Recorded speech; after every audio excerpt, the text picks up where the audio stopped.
If you're ready to withdraw your Worldcoin earnings, here's how to do it step by step. First, open the Worldcoin app and log into your account. Make sure your wallet is verified and linked. This is needed before you can withdraw any money. Now go to the wallet section. Here you can check your balance and manage your funds. Tap on the withdraw button to begin. You'll see different withdrawal options. These may include sending money to a crypto wallet, a bank account, or another supported platform. Pick the method that works best for you. Enter the amount you want to withdraw, then fill in the required details. For example, you'll need a wallet address for crypto or bank info for a bank transfer.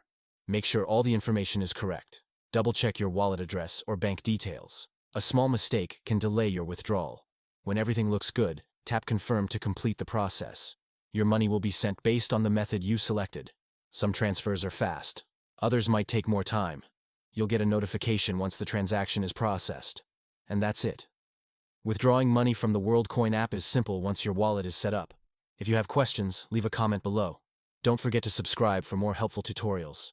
Thanks for watching. I'll see you in the next video.